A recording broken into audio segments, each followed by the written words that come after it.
शांति। बाप समान, निराकारी, निर्विकारी, निरहंकारी, नेचुरल देही अभिमानियों को सोमवार की गॉडली मॉर्निंग। 3 बार बोलते हैं हम, ओम शांति, ओम शांति, ओम शांति। पहला ओम शांति, मैं आत्मा शांत स्वरूप। दूसरा, शांति के सागर की संतान। तीसरा ओम शांति, घर मेरा शांति धाम। हर मनुष्य आत्मा को सब सुख सुविधाएं होते हुए भी शांति चाहिए, क्योंकि शांति है हम आत्माओं का स्वधर्म। तो अब अपने स्वधर्म में टिकना है। संगम युग पर बेहद के बाप से वर्षा लेना है, हमें गुणवान बनना है।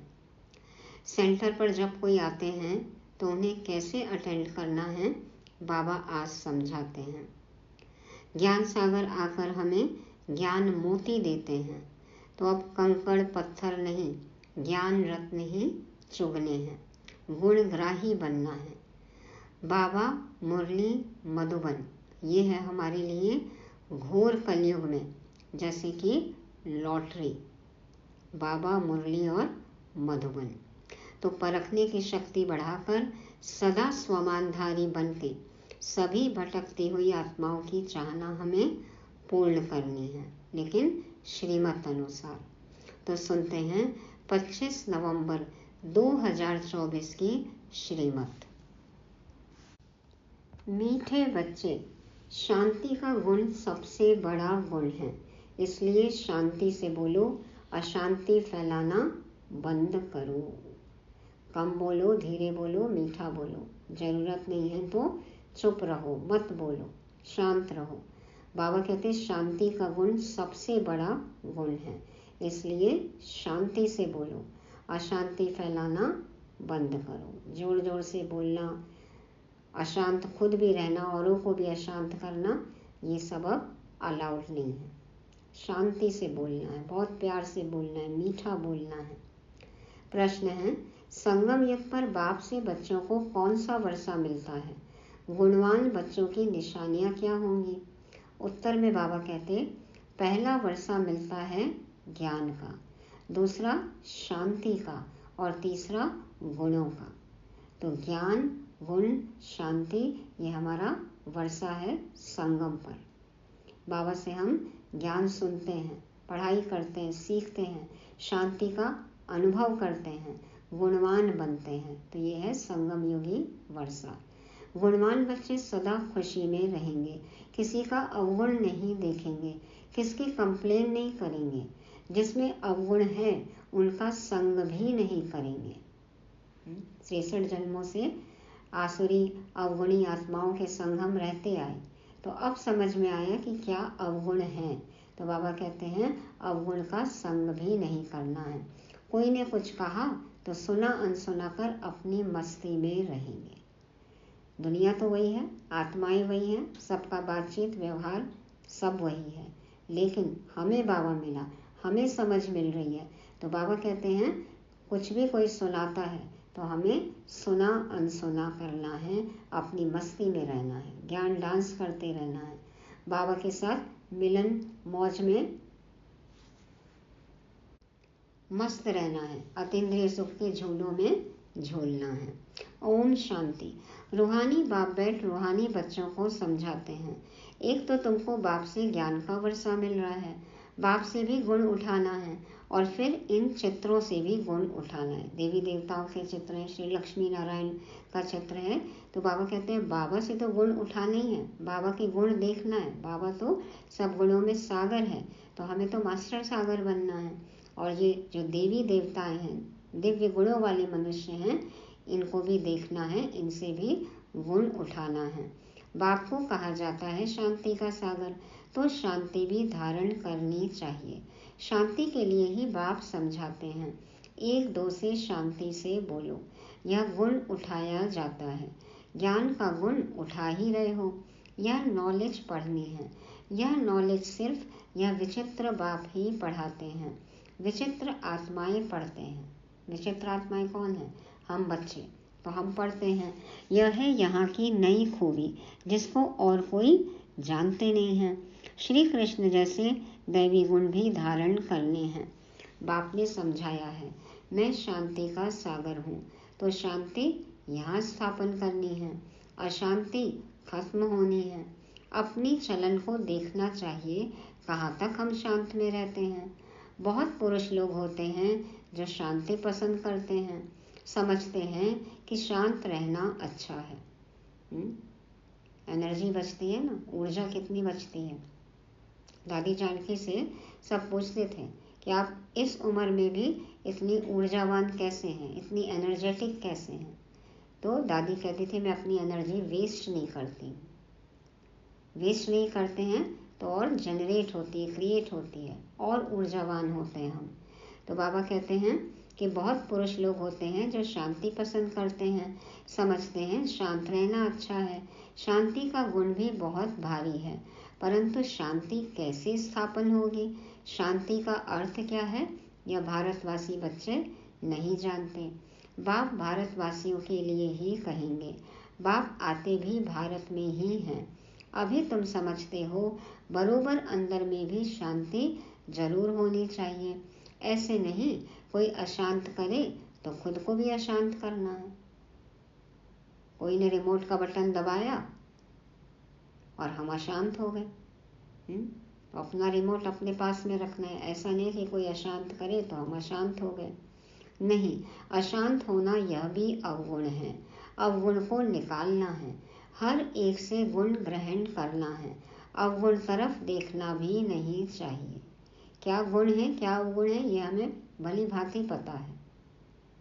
तो बाबा कहते हैं अवगुण तरफ देखना भी नहीं चाहिए। भल आवाज सुनते करते हो तो भी खुद शांत रहना चाहिए, क्योंकि बाप और दादा दोनों शांत रहते हैं। बाहर का माहौल कैसा भी हो, परिस्थितियां कैसी भी हो, व्यक्ति कैसे भी हो, अशांत माहौल हो, लेकिन हमें शांत रहना है। बाप दादा को देखा है ना, कैसे एकदम शांत साक्षी। तो बाप और दादा दोनों शांत रहते हैं, कभी बिगड़ते नहीं हैं, रड़ी नहीं मारते, रोना नहीं रोते, वर्णन नहीं करते, रोते नहीं, आवाज नहीं लगाते, जोर से नहीं बोलते, बार बार एक ही बात को नहीं बोलते। तो यह ब्रह्मा भी सीखा है ना, जितना शांत में रहो उतना अच्छा है। शांति से ही याद कर सकते हैं। पुकारने की जरूरत है भगवान को, बाबा को। बाबा कहते हैं शांति से ही याद कर सकते हैं, अशांति वाले याद कर न सकें। हर एक से गुण ग्रहण करना ही है। दत्तात्रेय का आदि के मिसाल भी यहाँ से लगते हैं। दत्तात्रेय के 24 गुरु, प्रकृति के चीज़ों से, जानवरों से, कोई भी वस्तु से उन्होंने गुण उठाया, हर एक का गुण देखा। तो बाबा कहते हैं दत्तात्रेय की मिसाल भी यहाँ से ही है। देवताओं जैसे गुणवान तो कोई होते नहीं, एक ही विकार मूल है, उस पर तुम विजय पा रहे हो, पाते रहते हो। कर्मेंद्रियों पर विजय पानी है, अवगुणों को छोड़ देना है, देखना भी नहीं है, बोलना भी नहीं है। देखेंगे तो फिर आगे बोलेंगे, वर्णन करने में आता है, इसलिए देखते हुए भी नहीं देखो, सुनते हुए भी नहीं सुनो। हमें जो बातें नहीं सुननी है हम नहीं सुनते हैं ना, ध्यान नहीं देते हैं ना। बाबा मुरली में कितनी बातें बोलते हैं, हम सब मानते हैं, तो सुनते हुए भी नहीं सुन रहे हैं ना। तो आता तो है हमें, लेकिन उसको सही जगह यूज़ करना है। मनुष्यों की बातें जो नहीं सुनने लायक हैं उसको नहीं सुनना है, सुनते हुए भी नहीं सुनना, अनसुना कर देना। और बाबा जो मुरली में कहते हैं वो हमें सुनना है, ध्यान देना है।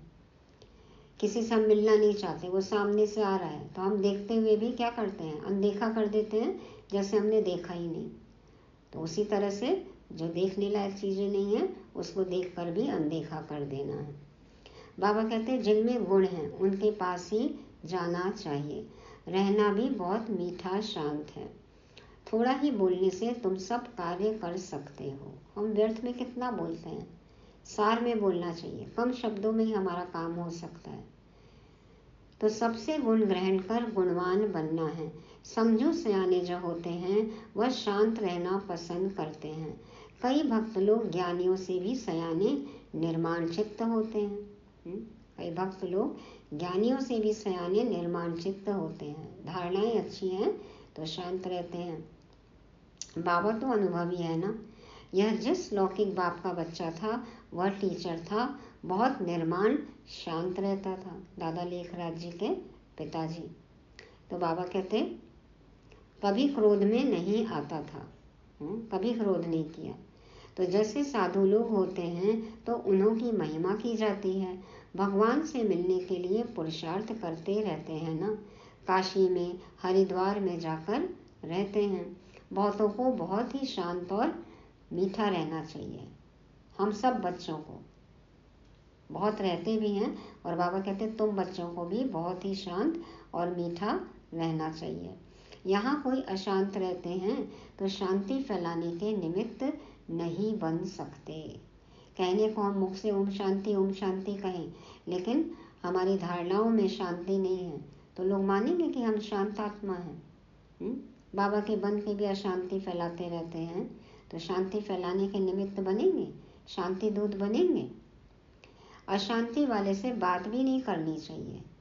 जब कोई क्रोध में हो, अशांत हो, तो उस समय तो चुप ही रहना चाहिए, और जितना अच्छा है उचित दूरी बना कर रखें। जरूरत नहीं है तो व्यर्थ में न घुसे, न बोलें। तो बाबा कहते हैं अशांति वाले से बात भी नहीं करनी चाहिए, दूर रहना चाहिए। फर्क है ना, वह बगुले और वह हंस। नहीं तो जिसके साथ रहेंगे असर होने लगता है। तो वह बगुले हैं, वह हंस हैं। हंस सारा दिन मोती चुगते रहते हैं, उठते बैठते चलते अपने ज्ञान को सिमरन करते रहो। क्या करना है इधर उधर की बातें सुनकर और वर्णन करके। बाबा कहते ज्ञान है आपके पास में, बाबा है, मुरली है, तो उठते बैठते चलते अपने ज्ञान को सिमरन करते रहो। सारा दिन बुद्धि में यही रहे, किसको कैसे समझाएं, बाप का परिचय कैसे देंगे। अब बाप का परिचय देने के समय भी कई आत्माएं अलग अलग तरह की मिलती हैं, तो उस समय भी बाबा कहते हैं यदि कोई आपकी बात नहीं मानता है तो आप शांत रहो, व्यर्थ में बहसबाजी ना करो, अपनी एनर्जी वेस्ट ना करो, सुपात्र को देखकर ज्ञान दान दो। ज्ञान धन है, ये ज्ञान रत्न है, ऐसे वेस्ट भी नहीं करना है। तो बहुत समझ से सेवा करनी है। बाबा ने हर एक कदम बताया है हमें कैसे उठाना है श्रीमत अनुसार। तो बाप ने समझाया है, जो भी बच्चे आते हैं उनसे फॉर्म भराया जाता है। सेंटर्स पर जब कोई कोर्स लेने चाहते हैं तो उनसे फॉर्म भराना है। कोर्स नहीं लेना है तो फॉर्म भराने की दरकार नहीं। फॉर्म भराया ही इसलिए जाता है कि मालूम पड़े इनमें क्या क्या है, क्या समझाना है। एक बैकग्राउंड पता लग जाता है तो समझाने में आसानी हो जाती है, क्योंकि दुनिया में तो इन बातों को कोई समझते नहीं है। तो उनको जितनी समझ है उनकी उसी हिसाब से उदाहरण देकर समझाना होता है। तो बाबा कहते हैं तो उनका सारा मालूम पड़ता है फॉर्म से। बाप से कोई मिलने आते हैं, मिलते भी हैं तो भी फॉर्म भराना होता है, तो मालूम पड़े क्यों मिलते हैं, आने का कारण तो पता चले। कोई भी आते हैं तो उनको हद और बेहद के बाप का परिचय देना है, क्योंकि तुमको बेहद के बाप ने आकर अपना परिचय दिया है, तो तुम फिर औरों को परिचय देते हो। उनका नाम है शिव बाबा। शिव परमात्माए नमः कहते हैं ना, वह कृष्ण को देवताए नमः कहेंगे, शिव को कहेंगे शिव परमात्माए नमः। बाप कहते हैं मुझे याद करो तो तुम्हारे पाप कट जाएं। मुक्ति, जीवन मुक्ति का वर्षा पाने के लिए पवित्र आत्मा जरूर बनना पड़े। वह है ही पवित्र दुनिया, जिसको सतो प्रधान दुनिया कहा जाता है। वहाँ जाना है तो बाप कहते हैं मुझे याद करो। यह तो बहुत सहज है। कोई से भी फॉर्म भराकर फिर तुम कोर्स देते हो। एक दिन भराओ, फिर समझाओ, फिर फॉर्म भराओ तो मालूम पड़ेगा हमने उनको समझाया, वह याद रहा वह नहीं। कुछ प्रश्न लिखे हो फॉर्म में जो हमने समझाया उनको, तो फिर देखे उसका उत्तर क्या लिखते हैं, तो समझ में आएगा ना कि समझ में आया या नहीं आया, याद है या नहीं है। तुम देखेंगे 2 दिन के फॉर्म में फ़र्क जरूर होगा। झट तुमको मालूम पड़ जाएगा क्या समझा है। हमारी समझाने पर कुछ विचार किया है व नहीं, या उन्हीं प्रश्नों के उत्तर अब वो क्या देते हैं। कोर्स करने के पहले के उत्तर अलग थे, कोर्स करने के बाद के उत्तर अलग हैं, तो इसका मतलब कुछ समझ रहे हैं, कुछ विचार करे हैं या नहीं करे हैं। यह फॉर्म सबके पास होने चाहिए। बाबा मुरली में डायरेक्शन देते हैं तो बड़े बड़े सेंटर्स को तो झट एक्ट में लाना चाहिए। फॉर्म रखना है, नहीं तो मालूम कैसे पड़े। खुद भी फील करेंगे, कल क्या लिखा था, आज क्या लिखता हूँ। हम भी अपने यदि पहली डायरी देखें, जब बाबा के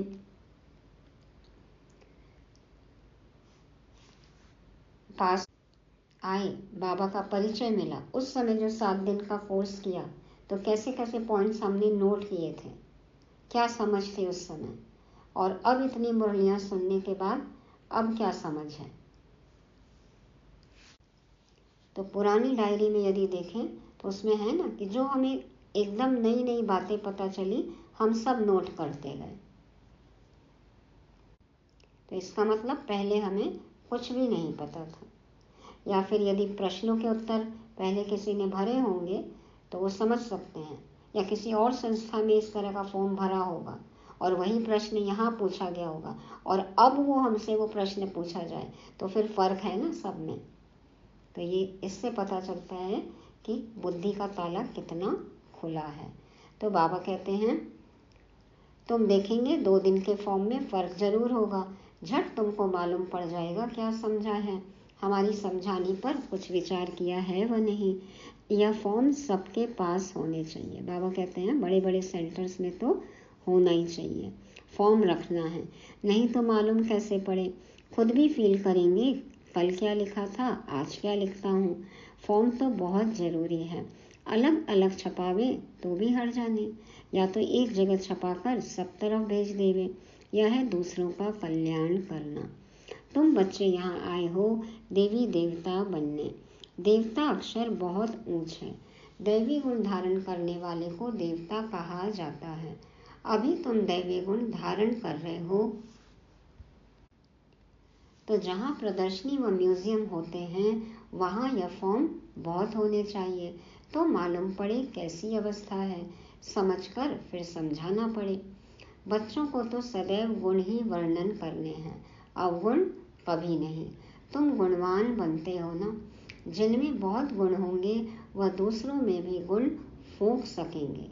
जो आपके पास होगा वही तो आप औरों को दे सकते हैं ना। अवगुण वाले कभी गुण फूंक न सके। जिस गली में कभी गए ही नहीं वहाँ का एड्रेस रास्ता कैसे पता चलेगा। तो अवगुण वाले कभी गुण फूंक न सके। बच्चे जानते हैं समय कोई बहुत नहीं रहा है, पुरुषार्थ बहुत करना है। बाप ने समझाया है, तुम रोज मुसाफिरी करते हो, यात्रा करते रहते हो। यह जो गायन है अतीन्द्रिय सुख गोप गोपियों से पूछो, यह पिछाड़ी की बात है। अभी तो नंबरवार हैं, कोई तो अंदर में खुशी के गीत गाते रहते हैं। ओहो, परम पिता परमात्मा हमको मिला है, उनसे हम वर्षा लेते हैं। उनके पास कोई कंप्लेन हो न सके। कंप्लेन होगी तो कंप्लीट नहीं हो सकते। और भगवान आ गए धरा पर, अब नहीं कंप्लीट होंगे हम तो फिर कब होंगे, कैसे होंगे, कौन बना सकता है फिर हमें कंप्लीट। तो चेक करें, अभी भी यदि हमारे पास कंप्लेन है इसका मतलब कितना मार्जिन रहा हुआ है हमें अभी कंप्लीट होने में। तो बाबा कहते हैं कोई ने कुछ कहा तो भी सुना अनसुना कर अपनी मस्ती में मस्त रहना चाहिए। कोई भी बीमारी व दुख आदि है तो तुम सिर्फ याद में रहो। यह हिसाब किताब अभी ही चुकतो करना है, फिर तो तुम 21 जन्म फूल बनते हो। अल्लाह के बगीचे का फूल। वहाँ दुख की बात ही नहीं होगी। गाया जाता है खुशी जैसी खुराक नहीं, फिर सुस्ती आदि सब उड़ जाती है। इसमें तो यह है सच्ची खुशी, वह है झूठी। धन मिला, जेवर मिला तो खुश होंगे, यह है बेहद की बात। अभी ऐसे ये विनाशी चीज़ों से हम खुश होंगे? अभी भी चाहत है, चाहना है, ये चीज़ें खुशी दे सकती हैं। तो बाबा कहते हैं यहाँ तो बेहद की बात है। तुमको तो अथाह खुशी में रहना चाहिए। जानते हो हम 21 जन्मों के लिए सदा सुखी रहेंगे। इसी स्मृति में रहो हम क्या बनते हैं। बाबा कहने से ही दुख दूर हो जाने चाहिए।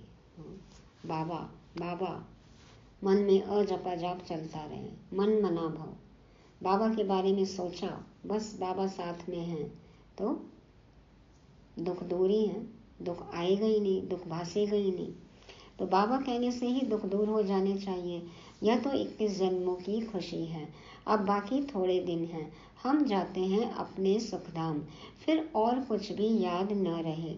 यह बाबा अपना अनुभव सुनाते हैं, कितने समाचार आते हैं, खिटखिट चलती है।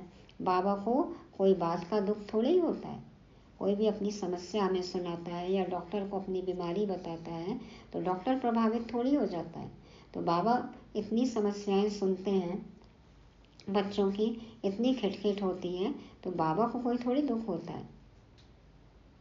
सुना, अच्छा, या भाभी, बाबा तो साक्षी है, सुन लिए, कह देते ये हो नहीं था, भाभी है ये तो हो नहीं था, हमारे कर्म ही ऐसे थे तो ये तो हो नहीं था। तो यह तो कुछ भी नहीं है, हम तो कारून के खजाने वाले बनते हैं। बाबा कहते हैं कोई खिटखिट है, कोई प्रॉब्लम है तो क्या करना है, उसका क्या सोचना है, हम तो कारून के खजाने के मालिक बनने वाले हैं। तो जो मिलने वाला है, जो हमने अभी पाया है, उसकी याद में रहना चाहिए, वो याद करके सदा खुश रहें। तो बाबा कहते हैं अपने से बात करने से ही खुशी होती है, बड़ा शांत में रहते हैं, उनका चेहरा भी बहुत खुशनुमा होगा, बहुत खुशनुमा लगेगा चेहरा, खुशनुमा रहेंगे। हाँ, खुद की कंपनी, खुदा की कंपनी, बाबा कंपेनियन, खुद अपने कंपेनियन, बाप के साथ कंबाइंड। तो जो ऐसी आत्मा है उससे ज़्यादा खुश तो कोई भी नहीं हो सकता। स्कॉलरशिप आदि मिलती है तो चेहरा कितना हर्षित रहता है। कोई स्कॉलरशिप मिलती है, इनाम मिलता है, गिफ्ट मिलता है, प्राइज मिलती है, कितनी खुशी होती है। तुम भी पुरुषार्थ कर रहे हो इन लक्ष्मी नारायण जैसा हर्षित मुख होने के लिए। इनमें ज्ञान तो नहीं है, तुमको तो ज्ञान भी है, तो खुशी रहनी चाहिए, हर्षित पना भी होना चाहिए। इन देवताओं से तुम बहुत ऊंच हो। कितना बड़ा स्वमान है, देवताओं से भी ऊंचे हम ब्राह्मण। ज्ञान सागर बाप हमको कितना ऊंच ज्ञान देते हैं। अविनाशी ज्ञान रत्नों की लॉटरी मिल रही है तो कितना खुश रहना चाहिए।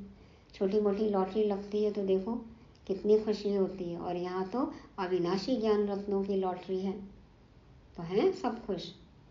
यह तुम्हारा जन्म हीरे जैसा गाया जाता है। हीरक युग है ना, डायमंड एज।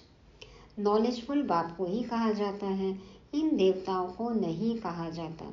तुम ब्राह्मण ही नॉलेजफुल हो तो तुमको नॉलेज की खुशी रहती है। एक तो बाप मिलने की खुशी होती है, सिवाय तुम्हारे किसको खुशी हो न सके। जिसने भगवान को पाया ही नहीं, मिला ही नहीं, अनुभव ही नहीं किया, वो खुश रह सकता है। कॉन्सेप्ट में ही नहीं है, उनके ख्वाबों ख्यालों में ही नहीं है कि भगवान मिल सकते हैं। तो है हमें खुशी, पाना था सो पा लिया। तो बाबा कहते हैं तुम्हारे सिवाय किसी को खुशी हो न सके। भक्ति मार्ग में हड्डी सुख नहीं रहता है, थोड़ा सा भी सुख नहीं है, हाँ, अल्पकाल का है। भक्ति मार्ग का है आर्टिफिशियल अल्पकाल का सुख। उनका तो नाम ही है स्वर्ग, सुखधाम, हेवन। वहाँ अपार सुख, यहाँ अपार दुख है।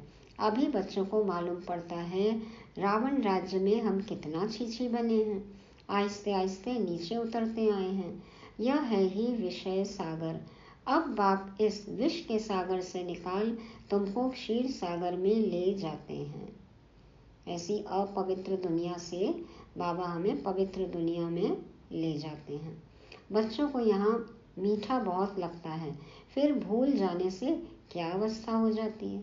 बाबा के सामने बैठे हैं, मुरली सुन रहे हैं तो बहुत मीठे मीठे अनुभव हो रहे हैं, और बाबा को भूले और फिर देखो कैसी हालत हो जाती है। बाप कितना खुशी का पारा चढ़ाते हैं। इस ज्ञान अमृत का ही गायन है। ज्ञान अमृत का गिलास पीते रहना है, ज्ञान अमृत का गिलास पीते रहना है। दुनिया में भी क्या करते हैं, खुशी के लिए देखो पीते रहते हैं, एक के बाद एक शॉट। तो यहाँ भी ज्ञान अमृत पीते रहेंगे, नशे में रहेंगे, खुश रहेंगे। रूहानी नशा, ज्ञान का नशा। यहाँ तुमको बहुत अच्छा नशा चढ़ता है, फिर बाहर जाने से वह नशा कम हो जाता है। कुछ यदि मिलावट कर लेते हैं ना तो नशा कम चढ़ता है। तो इसी तरह से दुनिया की बातें यदि हमारे दिमाग में घूमेंगी तो ये नशा कम हो जाता है, उतर जाता है। बाबा खुद फील करते हैं। यहाँ बच्चों को अच्छी फीलिंग आती है। हम अपने घर जाते हैं। हम बाबा की श्रीमत पर राजधानी स्थापन कर रहे हैं। हम बड़े वॉरियर्स हैं। यह सब बुद्धि में नॉलेज है जिससे तुम इतना पद पाते हो। पढ़ाते देखो कौन है, बेहद का बाप, एकदम बदला देते हैं। बदल गए हम सब, है परिवर्तन, संस्कार परिवर्तन हुए, खुद को बदला बदला महसूस करते हैं। मुझ में पुराना अब कुछ शेष नहीं। तो बच्चों को दिल में कितनी न खुशी होनी चाहिए। यह भी दिल में आना चाहिए कि औरों को भी खुशी देवे। रावण का है श्राप और बाप का मिलता है वर्षा। रावण के श्राप से तुम कितने दुखी, अशांत बने हो। बहुत गोप भी हैं जिनकी दिल होती है सर्विस करें। भाइयों की, ब्रह्मा कुमारों की दिल होती है कि सर्विस करें, परंतु कलश माताओं को मिलता है। शक्ति दल है ना, वंदे मातरम गाया जाता है, साथ में वंदे पितरम तो है ही। हाँ, वंदे मातरम, वंदे पितरम। अब माताएं हैं तो पितरम तो होंगी, परंतु नाम माताओं का है। पहले लक्ष्मी फिर नारायण, पहले सीता पीछे राम। यहाँ पहले मेल का नाम फिर स्त्री का लिखते हैं, यहाँ तो मिस्टर एंड मिसेज लिखते हैं पहले। यह भी खेल है ना। बाप समझाते तो सब कुछ है। भक्ति मार्ग का राज भी समझाते हैं। भक्ति में क्या क्या होता है देखो। सतयुग त्रेता में फीमेल का नाम पहले, श्री लक्ष्मी श्री नारायण, सीता राम, और कलयुग में हालत क्या हो गई, माताओं बहनों की हालत देखो क्या कर दी।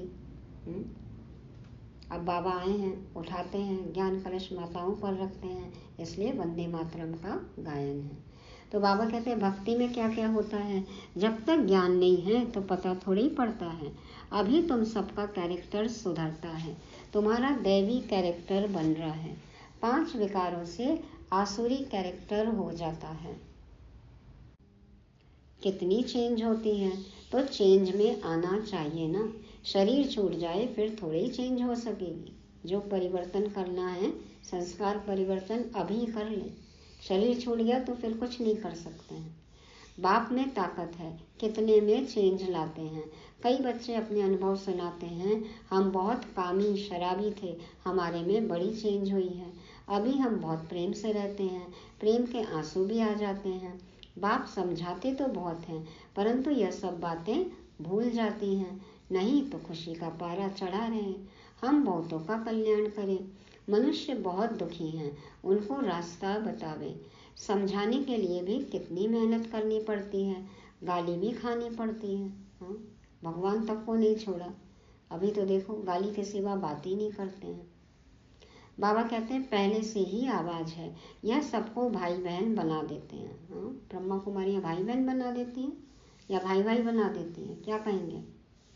अरे भाई बहन का संबंध तो अच्छा है ना, तुम आत्माएं तो भाई भाई हो, परंतु फिर भी जन्म जन्मांतर की दृष्टि जो पक्की हुई है वह टूटती नहीं है।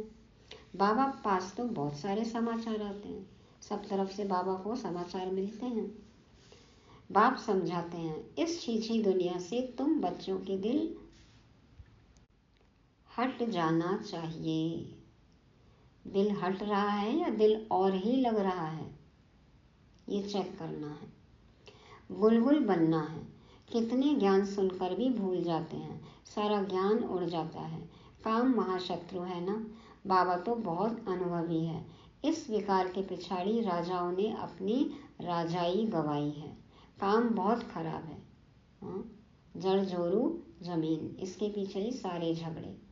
अभी कितने भी अपराध हो रहे हैं देखो, सबके पीछे मुख्य है काम विकार। कहीं न कहीं बात घूम कर आती है देह के संबंध, काम विकार मुख्य। तो बाबा कहते हैं काम महाशत्रु है ना। बाबा तो बहुत अनुभवी है। कई राजाओं ने राजाई गवाई, काम बहुत खराब है। सब कहते भी हैं बाबा यह बहुत कड़ा दुश्मन है। इतिहास में भी देखें इतने युद्ध हुए हैं, उसके पीछे भी काम विकार, तो कड़ा दुश्मन है। बाप कहते हैं काम को जीतने से तुम विश्व का मालिक बनेंगे, परंतु काम विकार ऐसा पड़ा है जो प्रतिज्ञा करके फिर गिर पड़ते हैं। पेपर आते हैं। बहुत मुश्किल से कोई सुधरते हैं। इस समय सारी दुनिया का कैरेक्टर बिगड़ा हुआ है। सब चित्र में अटके हैं, चरित्र का अता पता ही नहीं है। चरित्र एकदम अधोगति में चला गया, रसातल में चला गया है। चरित्र की कोई बात ही नहीं करते हैं, तो कैरेक्टर बिगड़ा हुआ है। पावन दुनिया कब थी, कैसे बनी, इन्होंने राज्य भाग्य कैसे पाया, कभी कोई बता ना सके। आगे समय आएगा तुम लोग विलायत आदि में भी जाएंगे, वह भी सुनेंगे पैराडाइज कैसे स्थापन होता है। तुम्हारी बुद्धि में यह सब बातें अच्छी रीति हैं, तो अब तुम्हें यही लात और तात रहनी चाहिए और सब बातें भूल जानी हैं। तो अब तुम्हें यही लात और तात रहनी चाहिए, यही लगन रहे, इसी में मगन रहना है।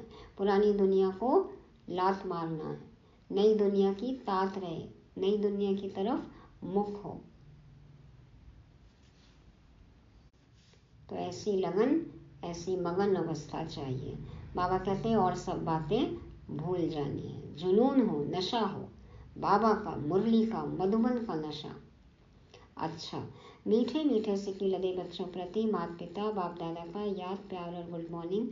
रूहानी बाप के रूहानी बच्चों को नमस्ते। हम रूहानी बच्चों के रूहानी बाप दादा को याद, प्यार, गुड मॉर्निंग और नमस्ते। शुक्रिया बाबा, शुक्रिया। धारणा के लिए मुख्य सार, पहला पॉइंट, उठते बैठते चलते ज्ञान का सिमरन कर मोती चुगने वाला हंस बनना है। सबसे गुण ग्रहण करने हैं, एक दूसरे में गुण ही फूकने हैं। दूसरा, अपना चेहरा सदा खुशनुमा रखने के लिए अपने आप से बातें करनी हैं। ओहो, हम तो कारून के खजाने के मालिक बनते हैं। ज्ञान सागर बाप द्वारा हमें ज्ञान रत्नों की लॉटरी मिल रही है। वरदान, अपने टाइटल की स्मृति के साथ समर्थ स्थिति बनाने वाले स्वमानधारी भव। अपने टाइटल की स्मृति के साथ समर्थ स्थिति बनाने वाले स्वमानधारी भव। रोज की मुरलियों से स्वमान मिलते हैं ना, अव्यक्त मुरली में तो खास। तो संगम युग पर स्वयं बाप अपने बच्चों को श्रेष्ठ टाइटल देते हैं, तो उसी रूहानी नशे में रहो। जैसा टाइटल याद आए वैसी समर्थ स्थिति बनती जाए। जैसे आपका टाइटल है स्वदर्शन चक्रधारी, तो यह स्मृति आते ही पर दर्शन समाप्त हो जाए, स्वदर्शन के आगे माया का गला कट जाए। स्वदर्शन चक्रधारी, तो स्व का दर्शन करे आत्मा। पूरे सृष्टि चक्र में मैं आत्मा कब क्या थी। सुदर्शन, दूसरी आत्माओं में हमें अच्छाई का दर्शन करना है, गुणग्राही बनना है, विशेषताएं देखनी है। बाबा कहते हैं पर दर्शन समाप्त हो जाए और स्वदर्शन के आगे माया का गला कट जाए। महावीर हूँ, यह टाइटल याद आए तो स्थिति अचल अडोल बन जाए। हर एक स्वमान का गुण भी है ना, तो बाबा कहते हैं महावीर माना शक्तिशाली, तो अचल अडोल, हलचल में आ नहीं सकते। और स्वदर्शन चक्रधारी हैं तो परदर्शन समाप्त हो जाए। शांत स्वरूप आत्मा है तो अशांति खत्म हो जाए। मास्टर सर्वशक्तिवान हूँ तो कमजोरी खत्म हो जाए। तो बाबा कहते हैं तो टाइटल की स्मृति के साथ समर्थ स्थिति बनाओ, तब कहेंगे श्रेष्ठ स्वमानधारी। जैसा टाइटल वैसी समर्थ स्थिति बनाएं, तब कहेंगे कि हमने स्वमान को धारण किया है, स्वमानधारी है। मैं परम पवित्र आत्मा हूँ, तो अपवित्रता खत्म हो जाए। इस तरह से हर स्वमान के साथ में एक गुण है। इस तरह से हम और मनन चिंतन कर सकते हैं। स्लोगन, भटकती हुई आत्माओं की चाहना पूर्ण करने के लिए परखने की शक्ति को बढ़ाओ। भटकती हुई आत्माओं की चाहना पूर्ण करने के लिए परखने की शक्ति को बढ़ाओ। किस आत्मा को क्या चाहिए ये हमें परखने आना चाहिए, तभी तो हम उनकी मनोकामनाएं, चाहना, इच्छाएं पूरी कर सकते हैं। तो कब किस आत्मा को कितना चाहिए वो हमको परखने की शक्ति होनी चाहिए। तो ये थी आज की मुरली। आज की मुरली के मुख्य पॉइंट्स: पहला, सबसे बड़ा गुण शांति। दूसरा, संगम युगी वर्षा। क्या मिल रहा है हमें? संगम युग पर ज्ञान, गुण, शक्ति, खुशी, शांति, पवित्रता, तो संगम युगी वर्षा। तीसरा, ज्ञान मोती चुगने वाला हंस बनना है। अब कंकड़ पत्थर नहीं, व्यर्थ नहीं, नेगेटिव नहीं। चौथा, स्वमानधारी। और पांचवा, परखने की शक्ति। ओम शांति।